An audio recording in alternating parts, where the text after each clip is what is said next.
number 3, Big Silk. Please hit the like button. Thank you guys so much for coming aboard. Having a lot of fun here. By the way, tomorrow, John McMullen and also Merrill Reese will join us. And I believe, if I'm not mistaken, you know the kind of guests we get on the program. Tone, because I just got a text from it. We might have T.O. on Thursday. So we may have Terrell Owens on Friday. Terrell Owens is as reliable as Allen Iverson. And getting him on, it's kind of, yeah, I know, man. And me and him have gone back and forth on Twitter. Like, we've absolutely gone back and forth here. All right. So keep your fingers crossed. I am. All right. I got caught again. Before I move on here, I got caught again, guys. I got caught again on Instagram. So I don't know what happened, but all of a sudden, every single phony account, and I must be connected in some way to Ben Simmons's Instagram account. I've got every single person, hey, jump on this app with me, we'll talk. And my wife goes, I had my phone open because I let her use it, and she's like, you don't really think that that's a real chick, do you? What are you talking about? She goes, look, I'm not looking for you to lie. I don't say anything obnoxious. Hang on. Yeah. Well, and I go, I don't say anything because, I'm always afraid that one of you guys are setting me up. So I don't say anything. Sure enough, you don't really believe that's who that is, right? She goes, I'm sure every hot 21-year-old chick is looking for you. And I went, why wouldn't they? Look at you. And listen to you. You're one of the most obnoxious people on the planet. Wait, I am? You know this. I don't have to tell you this. People you talk to every day will tell you this. You're one of the most obnoxious people on the planet. Nobody likes obnoxious. People in Philly do.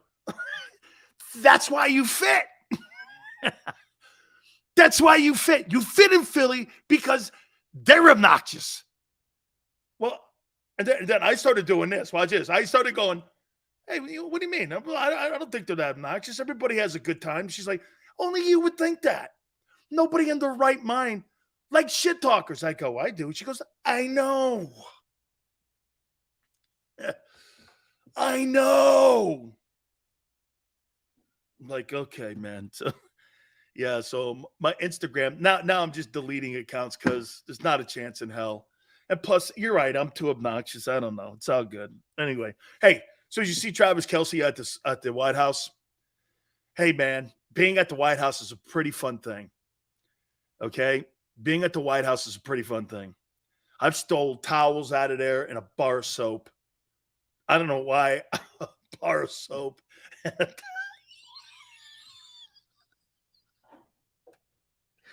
Man, that sounded awful. But it had the president's seal. Okay? I mean, hey, I don't know why.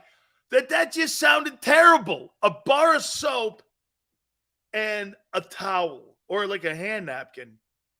I don't know why that sounded just. Hey, Sills, what'd you steal out of the White House? A bar of soap and a towel.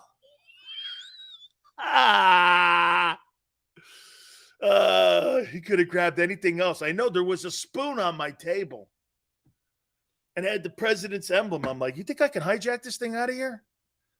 And so, hey, everyone's like, don't steal nothing, man. I'm like, what are you talking about, man? I go every damn hotel I go to when I played football, man. There were certain hotels that had the big towels you couldn't get into your bag, like the Marriott.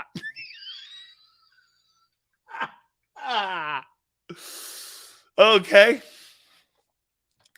I don't know. Bar of soap and a towel, a hand towel, actually. I got that thing somewhere too. Still, stole something out of the White House. Clinton. Bill. You see, Bill knew Jimmy because they were Arkansas dudes. Bill and Jimmy and like Jerry Jones are all like supposedly like they're all together. Bill Clinton used to come to our practices at Miami. Jimmy Johnson and Bill Clinton are boys. Yeah, they're Arkansas guys. Jimmy was born in Port Arthur, but he went to Arkansas and played his college ball up there. Jerry was up there on the team with him. And Barry Switzer was the head coach of the freshman team, I think it was. Those guys won a national championship up there, too. Yeah. Hey, man. Yeah, so I took a bar soap and a towel. I saw Kelsey, man.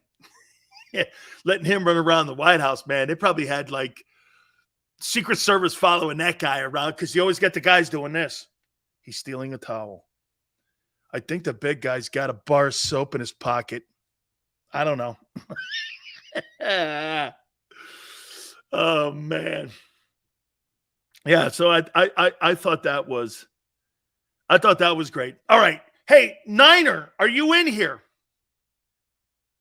Niner, I got some new material. See, remember I told you because Niner called me out on not having enough Trey Lance material. And I'm going to get to the Eagles here in a second. Niner, are you in here? I got some new Trey Lance material and 49er info. Just came down the pike on your boy Trey Lance. Oh, man. I want to thank Niner, too, because you know why? Niner helps me with my content, and he helps me really, make sure that I keep everything updated. Okay. I know, Sills, I'm a Keystone kid married to a Texas sweetheart. The dynamic is explosive. Oh, holy cow, man. Yeah, well, Jeremy, then man, your wife's like a loaded shotgun. Yeah. What'd you say? Nothing. Sandwiches. I got it tonight. It's all good. Okay. All right. I saw the. Hey, wait. No. Not only that. Another tremendous throw by Trey Lance. But here's the quote. So George Kittle was asked about Trey Lance from a year ago to this year. And Trey Lance is like, hey, I won't lie. He looks a lot better than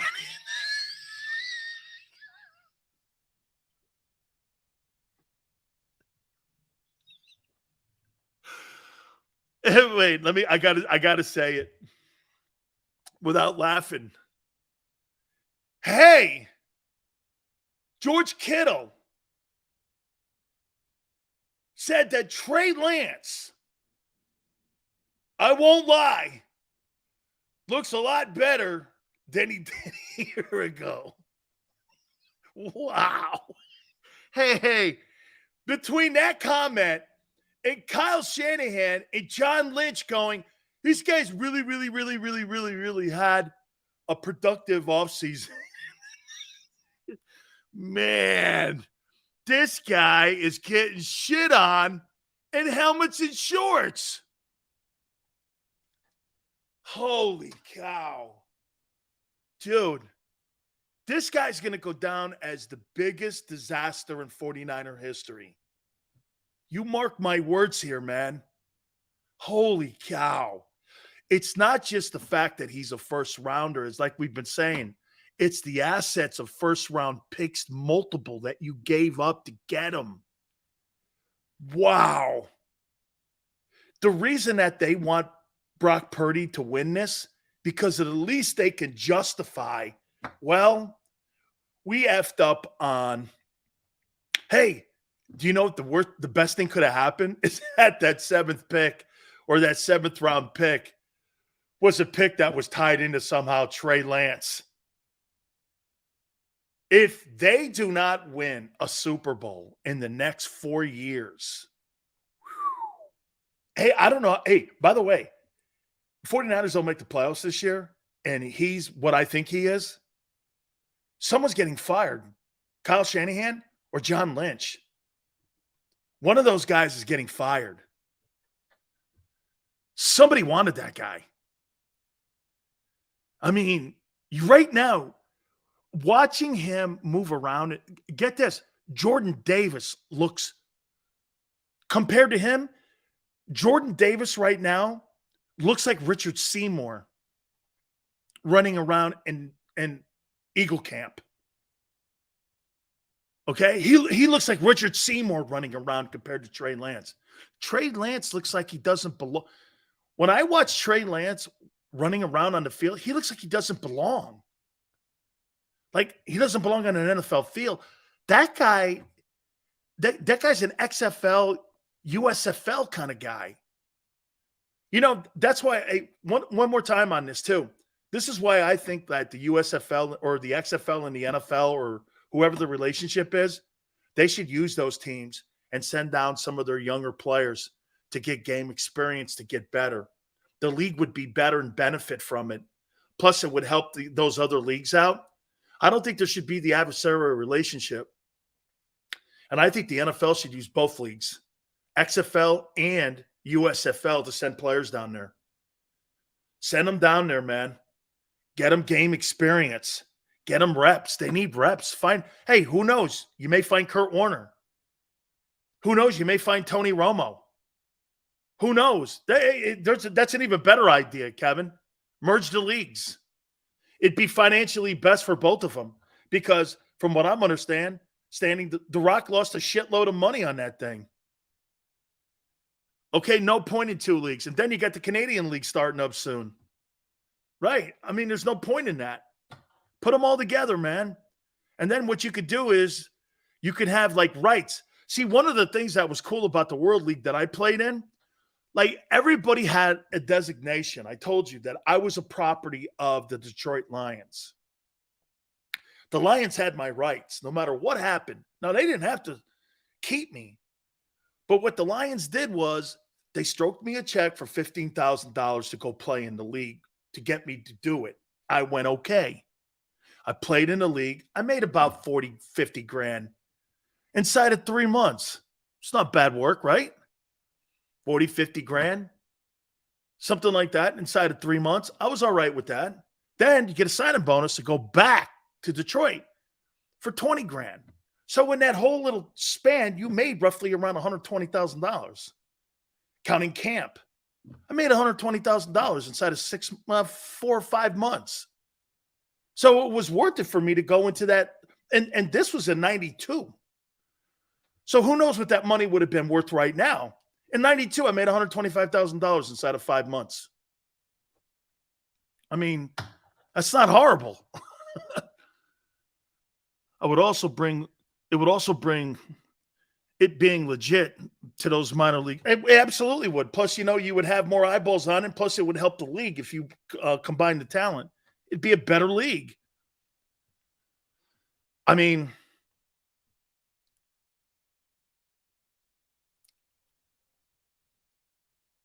I believe the 49ers will have a drop-off year, and they better hope McCaffrey stays healthy. Boy, McCaffrey doesn't stay healthy, and the quarterback doesn't pan out or step up or turn out to be what he did a year ago. Niners are in trouble, man. Okay? Niners are in trouble, in my opinion. Hey, right, Chris, thank you. Not horrible now. So we made good money on that whole exchange. Then you go up to Detroit. I played as I told you before, I started all 4 preseason games. And then I got 4 games going into the regular season to count on my tenure in the NFL. So I got a year in on that with the Lions. NFL Europe was a great league. I enjoyed playing in that. No way. Really, Neil? $125,000 in 1992 is $415,000 today? Well, shit, man. It is great money. I guarantee you those guys today in the XFL and in the NFL are not making $415,000. But again, you got to remember, NFL Europe was owned by the NFL. It was sponsored and owned by the league. They had league referees in it. Shit, man. My uniform, the uniform that I wore, look at this thing here. Like the uniform I wore, shit, Seattle uses that. That's your boy Doug Peterson getting his ass kicked, by the way. Okay? See those uniforms at top? Seattle uses that. And so, yeah, I mean, man, hey, I absolutely killed Doug Peterson there. I think I separated his shoulder. Yeah, that's in Orlando, about 1,000 degrees. That's the New York Knights. Yeah. Big Sil's huffing it. All right. But dude, so like if you're in a position right now where you're San Francisco, you have to be panicking a little bit, don't you? At the quarterback position? Here is another example. See, hey, remember last hour I said, hey, this isn't a Eagles thing, that the Eagles are in a very soft NFC. The 49ers are not taking advantage of it. The Eagles are. The Eagles are taking advantage of it. You are in a position where you have a ready-made roster. You should have did everything in your power to get Aaron Rodgers there. You should have did everything in your power to get him there. But see what they're doing? And Yale's right. They are gambling on the unknown way too much. Some would go, well, Sills, aren't the Eagles gambling on Hurts? No, because the style of play he has, Jalen Hurts is not going to sit back and throw the ball 600 times anytime in his NFL career. That's not how they're going to win games. You know the one thing that the Eagles will never get away from? The Eagles will never get away from being what? A power team. They are never going to be a finesse team, nor do they want to be. You know why? Look at what you invest in your O-line. You are not going to invest in your offense the way you invest in your offense and all of a sudden turn yourself into a finesse team. In my entire life, I never have ever seen the Philadelphia Eagles a finesse team, especially on offense. Ever. And that won't happen anytime soon. They'll never be finesse. It's probably one of the reasons why you have ass with the way they play defense today, because it's kind of a finesse defense. Isn't it wild? You're playing a finesse defense in the home of Buddy Ryan and Jim Johnson. Okay, I guess. Hard to swallow, but it has to be, I guess. They'll never be a finesse team. But the Eagles are taking advantage of it. They're completely taking advantage of it. The Niners, they're gambling on so much uncertainty. The problem with the Niners is that they always are trying to be the smartest people in the room. It's an open book test, dummy. Go past the damn bar. Yeah. Okay. That's because what they got in the building now, they think they know more than what the DeBartolos did. Okay. The Bartolo family, I know the wife is in there, but it's the Yorks that run it. And they gamble on too much uncertainty. Here, Tone said something a couple months ago. And he's right on it. And for the record, just to go back on what we said in the last hour, don't take it offense when I said the road is easier in the NFC to get to the Super Bowl. It's not a rip on you. It's a rip on the other teams in the NFC. It's not an Eagle thing. It's tougher to win the AFC than the Super Bowl today because you got to go through better quarterbacks. It goes in cycles, though, like this. It goes in draft cycles. Then you get a couple trades. Hey, just look a couple years ago what you had. Brady moves into the NFC, right? You had Brady, Rodgers, Breeze. Brady, Rodgers, and Breeze and Stafford all in the NFC at one time. I mean, that's a pretty tough gauntlet to get through. You think Jalen Hurts is going to go through Stafford when he was healthy? Brady? Rodgers? in his first year starting, he's not getting through that. He wasn't getting through Brady in his first year starting. It's okay. Now, in the NFC, Brock Purdy could get to the NFC title game. Think of that. Brock Purdy got to the NFC title game. Brock Purdy's not getting to the AFC title game. Last year, in his first year starting, he's not. That ain't happening. That's just not happening. But that's the luck of the draw sometimes, and that's the era you play in. That's what it is. But here, look. Key positions that you're great at. Look at Philly here. Are they great at corner? And you know why they're great at corner? I don't think they have superstar corners. I think they got a superstar tandem. And I would say it's the best tandem in the league at corner. Today, we'll see what happens when they get in. We'll see if Slay's lost anything. I'm betting he's not the same player. I'm betting he's not as bad as he was in the last 8 games of the year. More so 6. But he's not what he was when he first got to Philadelphia. But I don't think it's going to be that monster of a drop-off. Okay? I don't. But I don't think Slay is going to be what he was when he first came to Philadelphia. I don't think he's that guy anymore. However, your duos, look at what you are here. Corners. Sure. That is a premium position. And you're great at both with the duo. You got multiple wide receivers. Do you have the best wide receivers in the best wide receiver in the NFL? No, but you may have the best duo. So right now you have the best corners and one of the top 3 duos in wide receiver in the NFL. Those are key positions and premium positions. Do you have a premium edge rusher? Yeah, I had a guy who had 16 sacks last year. Okay, so you're premium at an edge rusher. Are you premium in your tackle positions offensively? Dude, you do have the best right tackle in the game. And I do believe that you do have one of the top 7 left tackles in the game. So as a duo, you have the best tackles in the game offensively. You think Ringo is being groomed to replace Slay? We'll see if Ringo can play back there at the corner position.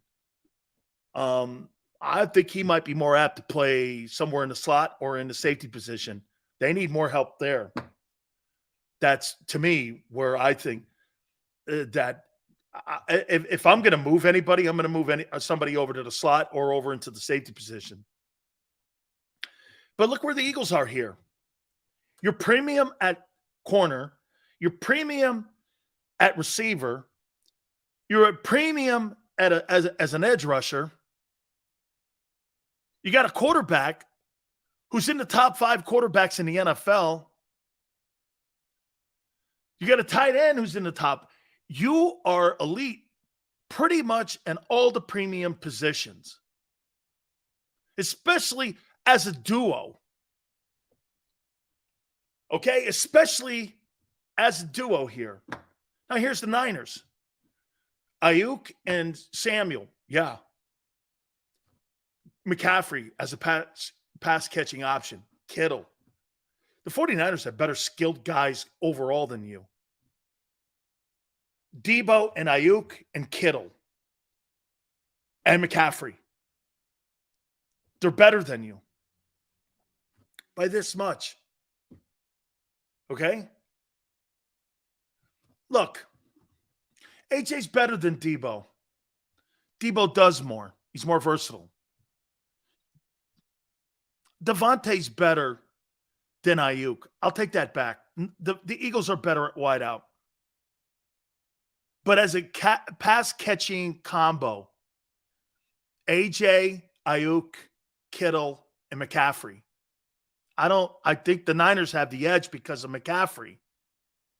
Now, does Swift close the gate? Maybe some. Okay? Maybe some. Okay?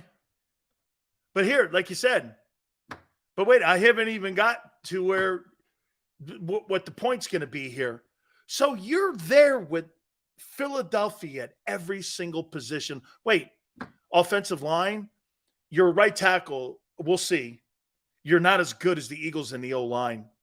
You're just not. Even with the loss of Hargrave, you are not as good as the Eagles in the O-line. But here's the big thing. You're kind of hanging in the conversation with the best offensive talent in the NFL. Then you get to the quarterback. Why haven't you addressed that?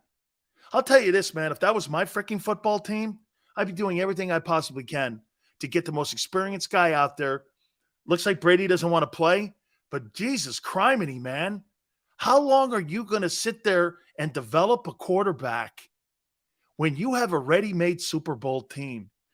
You're holding the team back. The 49er front office is holding that team back. Whereas in Philadelphia, Philly is gambling that this guy is not just going to be a one-year wonder because they're investing in his decision-making. They're not investing in 1 year. Nobody in their right mind invests anything 1 year. And it's the fastest way to get burned. But what they are investing in is that they think this guy is going to be the best Jalen Hurts he can be. He's going to improve. Dude, you guys want him to start throwing the ball around. That's not who he is. Who he is what we said yesterday he is and what he did a year ago. Getting better at that process. If Jalen Hurts plays as good as he did last year, you'll be in a Super Bowl again. Who gives a shit about 4,000 yards? Why would you care about that? He puts another year like he put together last year, you're going to be in the NFC title game. Well, I want him to improve on complete. Dude, ask Justin Herbert how that feels. Justin Herbert has superior passing numbers than Jalen Hurts will ever have. Ever. He'll never put the numbers. There's only one guy faster to the amount of yards that Herbert has thrown, and that's Mahomes. But you got to win. Because then pretty soon we're going to start saying this about Herbert. Hey, what are you going to fall into line of Dak Prescott and Kirk Cousins? It's got to be. Hey, when you put up those kind of numbers like Justin Herbert, at the end of the day, it's got to mean something. Well, he surely threw for a lot of yards. What did he get you? Dan Marino's contract. Or Dan Marino. Dan Marino had it. Hey, at the end of the day, Dan Marino, his career, what did it get him? Got him a Hall of Fame ring. What did it get him as a team? Nothing. It's a team sport. It's not bowling, golf. It's not boxing. And I used to say this when I was on in Miami. Dude, those records will be broken because the league is changing. All those passing rules. Dan Marino will be a blip on the screen in 20 years. And he is now. He's a blip on the screen. Oh, Dan Marino, back in his day. Dude, when you're talking about a guy in his rearview mirror now, and he's like Dan Marino, when he retired, had every record there was. Now he's like 10th. I mean, Eli Manning is up there. I don't think it's as hard to throw for 500 yards today in a game as it was back in the old days. And I'm talking the 80s. I just don't. Okay? I saw – who was the guy that played for the Jags back? Blake Bortles. Didn't I see Blake Bortles throw for 500 yards in a playoff game against the Steelers? Didn't I see Blake Bortles do that? I mean, I could have swore he played with 480-some yards in a playoff game against the Steelers. I'm like, Blake Bortles. I came out that Monday on my show, my radio show back then, and I said, if Blake Bortles could throw for 400-plus yards in a playoff game, it can't be that hard anymore to throw for 300 yards in the NFL like it used to. Blake Bortles threw for 400-some yards in a playoff game? Come on, man. Another problem with the Niners, this is Tone, is that they are believing their own hype. They have been told time and time again that their system is QB proof. And they've become prideful with the position. Shanahan can't throw TDs for them. After a while, man, you're on that football team. Don't you start doing this again? Okay.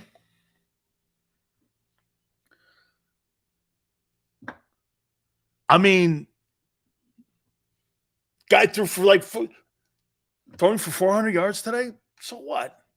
You don't hit these guys. You don't hit the receivers. Big deal.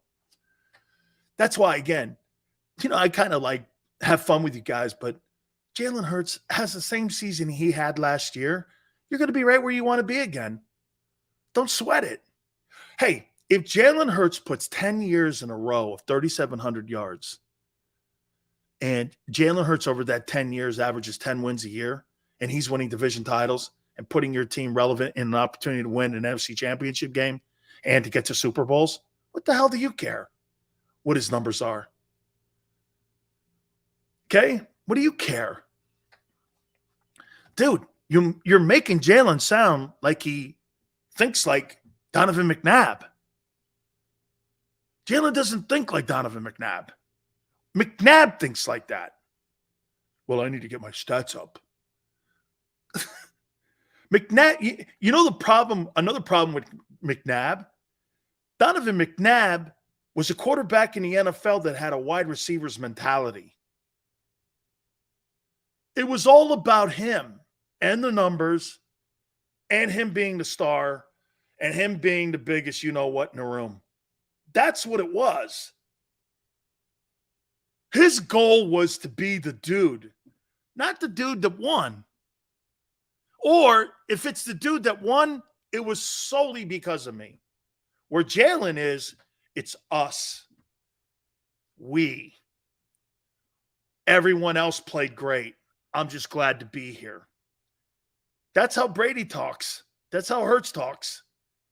Dude, honestly, Aaron Rodgers and Donovan McNabb have a lot in common because that's how they talk. McNabb had garbage receivers. So did Brady.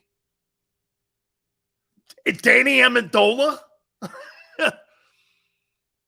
Danny Amendola and Julian Edelman were his quarterbacks, and he won 6 Super Bowls with dudes like that and Deion Branch. There were stiffs in New England. Stiff receivers. Wes Welker was great. He was cut in San Diego.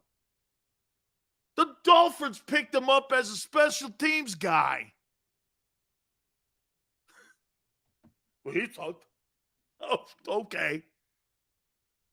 Montana, another guy, won the first Super Bowl with Freddie Solomon and Burt Cooper and Wendell Tyler. Great quarterbacks make players around them great, no matter who they are. That's the greatness of what Mahomes did. Mahomes beat the Eagles with Juju Smith-Schuster. Embarrassing. Embarrassing. Juju Smith-Schuster, who was on his last leg. He goes to Kansas City, and Mahomes saves his career. That guy was destined to be a number 3 somewhere. Welker was a 5-time All-Pro. And who were his quarterbacks at the end? Brady and Manning. So wait. Wes Welker, you think could be a 5-time Pro Bowler with Brock Purdy? Sure. Or Edelman or Amendola. Stupidity at its finest. Stupidity. Welker's a 5-time Pro Bowler. Yeah, Brady made him. That's the point. Try staying on the point. Oy.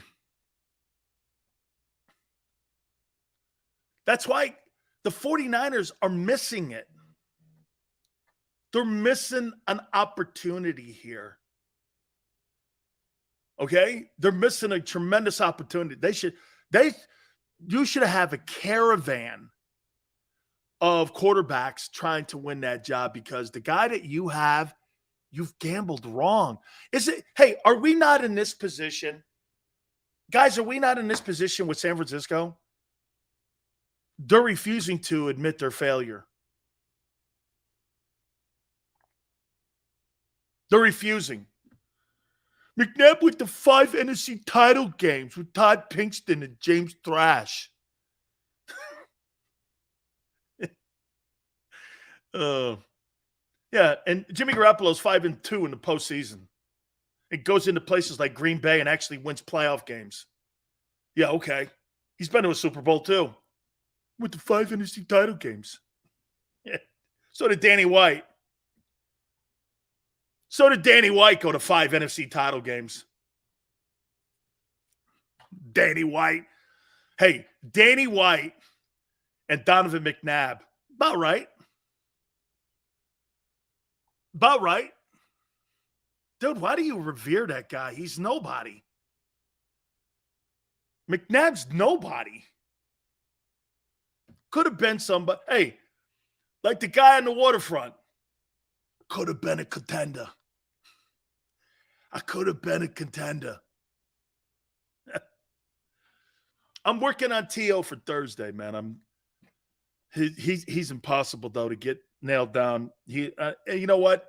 The hardest guests to get on are T.O. and Allen Iverson. Iverson, this is how you have to get Iverson on. If you're ever going to book Allen Iverson for your show, you got to do this. Hey, man, do you think I can get you on at around 11 o'clock in the morning? Yeah, man, sure, no problem. And it'll be 3 hours later, and it'll be just in time for the start of the show. Hey, I love that guy. He's one of my favorite athletes, but I've actually done that. I did a 2-hour deal to him like that. I go, hey, man, yeah, can you come on the program? I think I had him for like 11 o'clock. And it came 1 o'clock in the afternoon. He goes, hey, man, is it still good? I still 2 hours left. I go, yeah, well, we'll get you on at the very end of the show here. And he's like, hey. That's how you got to book some of these guys, man. And here's my problem. I wake up in the morning. Hey, Bruce Arians, can you come on? Sure. So, I call people in the morning. I don't really kind of forecast unless it's somebody hard like Terrell Owens to try to get on. So he was good enough. He was better than you say he was. Not great, but good enough to win a Super Bowl if he had any help on offense. Game 7, you missed the point. I think he had great talent, Donovan McNabb. I think he had a horrible mentality. I think he wasn't driven by the right things. You bet he had the talent to win a Super Bowl. Absolutely. He was never going to be a champion, though. It's not in his DNA. The kid you got in Philly now, that's in his DNA. Okay? That's in his DNA. Yale goes, they should have beaten New England in 2004. So McNabb should have beat Brady? No way. He was never gonna. Game was over before the kickoff. McNabb's the quarterback against a guy whose will is one of the greatest in the history of the game. He was never winning that game. Dude, you know when you get into a ball game, like look at, the greatest example of that right now is watching Jimmy Butler. Do you know that I turned that game 2 off for a little bit and I went like this? 15 down. What a dummy. Guy's got a bunch of role players on his team, undrafted football players, and that dude leads them back and they win. And you know what? Of course. Commanders are entertaining trade talks for Chase Young. I want to hit on that. Let's hit the like button. Chase Young. Wow. I'll tell you what my take is of that. Hit the like button.